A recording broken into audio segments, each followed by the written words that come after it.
लगभग 30 सालों से राजद का राष्ट्रीय अध्यक्ष का पद संभाल रहे लालू प्रसाद यादव को अब कार्यकारी अध्यक्ष मिल गया है। पटना में आरजेडी की राष्ट्रीय कार्यकारिणी की बैठक में रखने के बाद सभी नेताओं ने सहमति जताई। इस बैठक में बिहार चुनाव में मिली हार पर भी चर्चा हुई, जिस पर तेजस्वी ने बहुत कुछ भूलकर आगे बढ़ने की बात कही।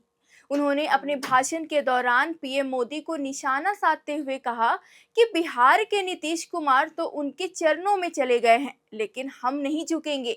साथ ही ऐसे कई बयान दिए जो चर्चा में खूब रही, वो चाहे रोहिणी आचार्य की सोशल मीडिया पोस्ट की बात हो या उनके बड़े बेटे तेज प्रताप की। पारिवारिक मुद्दों के साथ साथ बीजेपी और जेडीयू पार्टी के लोगों ने क्या कुछ कहा, हम आपको इस वीडियो में विस्तार से बताएंगे। पिछले साल बिहार में हुए विधानसभा चुनाव में मिली करारी हार के बाद राजद में अंतर्विरोध और असंतोष के तेज होते स्वर के बीच रविवार को राजद राष्ट्रीय कार्यकारिणी की बैठक हुई। बैठक में नेता प्रतिपक्ष तेजस्वी यादव को पार्टी का कार्यकारी अध्यक्ष बनाया गया। राजद सुप्रीमो लालू प्रसाद यादव ने कहा कि तेजस्वी यादव जब पद पर नहीं थे तब भी काफी अच्छा काम कर रहे थे। ऐसे में अब नई जिम्मेदारी मिलने के बाद और ज्यादा बढ़िया तरीके से काम करेंगे। सबको मिलकर संगठन को मजबूत करना है और आगे सबको लड़ना है और जीतना भी है। तेजस्वी यादव को नई जिम्मेदारी को लेकर अलग अलग कयास लग रहे हैं। चर्चा है कि क्या इसे पार्टी को लेकर लालू परिवार में अंदर कथित तौर पर मौजूद आपसी संघर्ष को खत्म करने की कवायद है, या फिर रोहिणी आचार्य और तेज प्रताप यादव के उन आरोपों को हवा मिली जिसमें तेजस्वी यादव पर कथित तौर पर चंद लोगों से घिरे रहने के आरोप है। इन आरोपों की पुष्टि रोहिणी आचार्य ने उस बयान से भी होती है जो उन्होंने तेजस्वी को मिली नई जिम्मेदारी पर दिए। रोहिणी ने तंज भरे लहजे में शुभकामनाएं देते हुए अपने एक्स पोस्ट पर लिखा, गिरोह ए घुसपैठ की कठपुतली बने शहजादे को ताजपोशी मुबारक। रोहिणी ने अपने दूसरे पोस्ट एक्स पर लिखा कि जिसे सही मायने में लालू यादव की विचारधारा को आगे ले जाने की परवाह होगी, वह जरूर पार्टी की मौजूदा स्थिति को लेकर जिम्मेदार लोगों से सवाल करेगा। इस मामले में तेजस्वी यादव के बड़े भाई और जनशक्ति जनता दल के प्रमुख तेज प्रताप यादव ने भी प्रतिक्रिया दी। मीडिया से बातचीत के दौरान उन्होंने कहा कि अगर तेजस्वी यादव को जिम्मेदारी मिली है तो उनका निर्वहन होना चाहिए। जिसे भी जिम्मेदारी मिलती है उसे निभाना चाहिए। साथ ही उन्होंने कहा कि तेजस्वी यादव पर रोहिणी आचार्य के ट्वीट पर तेज प्रताप यादव ने भी कई बयान दिए। उन्होंने कहा कि यह बिल्कुल 100% सही है। अगर उन्होंने यानी लालू प्रसाद यादव का यह फैसला लिया है तो उन्हें लगा होगा कि यह सही कदम है, तो यह अच्छी बात है कि हमारे लोग आगे बढ़ रहे हैं। इधर एक तरफ जब दोनों भाई बहन इस निर्णय के खिलाफ नजर आए, तो वहीं दूसरी तरफ तेजस्वी यादव को राजद का राष्ट्रीय कार्यकारी अध्यक्ष नियुक्त किए जाने पर आरजेडी सांसद और लालू यादव की बड़ी बेटी मीसा भारती ने कहा कि पार्टी के लिए और बिहार के लोगों के लिए यह बहुत खुशी की बात है कि राष्ट्रीय जनता दल को अब एक कार्यकारी अध्यक्ष मिला है। मुझे लगता है कि सभी नेता व कार्यकर्ता इस जिम्मेदारी को आगे बढ़ाने में उन्हें सहयोग करेंगे। पारिवारिक मतभेद के साथ साथ राजनीतिक मतभेद भी देखने को मिले। बीजेपी ओबीसी मोर्चा के राष्ट्रीय महामंत्री डॉक्टर निखिल आनंद ने इस निर्णय को स्वाभाविक बताते हुए कई बयान दिए। उन्होंने कहा कि बिहार विधानसभा चुनाव के बाद आरजेडी पहले ही अपना जनाधार एवं राजनीतिक वजूद खो चुकी है और परिवार एवं पार्टी में कलह की स्थिति है। उनका कहना है कि लालू यादव ने तेजस्वी यादव के दबाव में ये फैसला लिया है।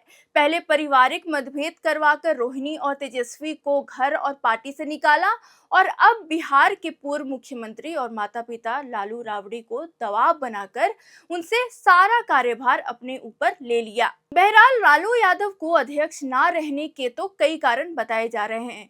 लालू प्रसाद यादव स्वास्थ्य के साथ कई कारणों से आगे अध्यक्ष नहीं रहना चाहते। वे अपना कार्यकाल पूरा होने यानी 2028 तक राष्ट्रीय अध्यक्ष रहेंगे। उसके बाद तेजस्वी यादव को राष्ट्रीय अध्यक्ष चुना जाएगा। कार्यकारी अध्यक्ष के रूप में तेजस्वी के पास राष्ट्रीय अध्यक्ष जितनी ताकत पहले से होगी। उनके स्वास्थ्य की बात करें तो लालू प्रसाद शारीरिक रूप से काफी कमजोर हो चुके हैं। साथ ही कोर्ट के चक्कर से भी परेशान हैं। चारा घोटाला, लैंड फॉर जॉब और IRCTC घोटाला में भी घिरे हुए हैं।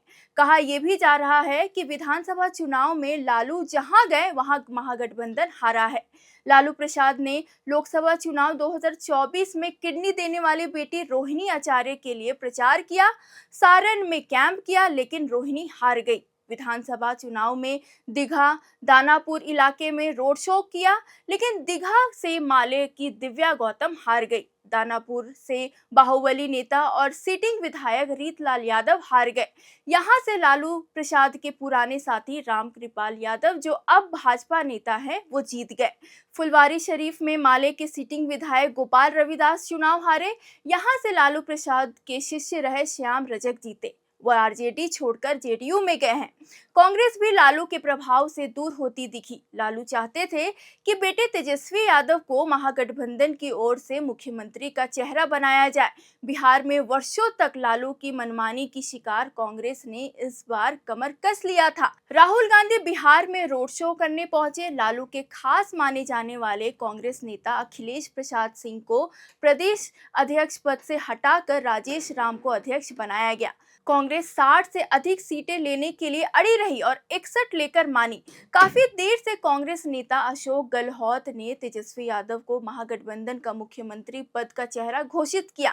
मुकेश सहनी को उप मुख्यमंत्री पद का चेहरा घोषित किया, लेकिन किसी मुसलमान को उप मुख्यमंत्री पद का चेहरा घोषित नहीं करने से मुसलमानों में यह चर्चा होती रही कि क्या वे सिर्फ दरी बिछाने के लिए है। लोकसभा चुनाव की बात करें तो लोकसभा चुनाव 2024 में पप्पू यादव को कांग्रेस से टिकट लेने से रोकने के लिए लालू ने आनन फानन में बीमा भारती को सिंबल दे दिया था। पप्पू निर्दलीय लड़े और जीत गए, जिससे लालू की भद पिटी। बाद में रुपौली उपचुनाव में भी आरजेडी से लड़ते हुए बीमा भारती हारी। एक तरफ लालू पप्पू यादव को रोकने की कोशिश करते रहे और दूसरी तरफ कांग्रेस जब तब पप्पू यादव को तरजीह देती रही। कुल मिलाकर राजद में तेजस्वी यादव का राष्ट्रीय कार्यकारी अध्यक्ष बनना पार्टी के भीतर सत्ता की औपचारिक शुरुआत है। लालू प्रसाद यादव की कमजोर सेहत, कानूनी उलझने और चुनावी असर को देखते हुए संगठन अब नए नेतृत्व की ओर बढ़ रहा है। तेजस्वी के सामने चुनौती सिर्फ भाजपा या एनडीए से लड़ने की नहीं, बल्कि पार्टी के अंदर फैली गुटबाजी, पारिवारिक कलह और सहयोगी दलों में असंतोष को संभालने की भी है। रोहिणी आचार्य के तीखे आरोप और अंदरूनी विरोध ये भी बताते हैं कि राह आसान नहीं होने वाली। अब देखना होगा कि आने वाले समय तय करेगा कि तेजस्वी राजद को एकजुट कर पाती है या फिर नहीं। बाकी जो भी इस पर अपडेट आएगा हम आपको अपने चैनल के माध्यम से बताते रहेंगे। तब तक के लिए वीडियो को लाइक करें, चैनल को सब्सक्राइब करें और ऐसे ही तमाम खबरों के लिए देखते रहें एयर नाउ।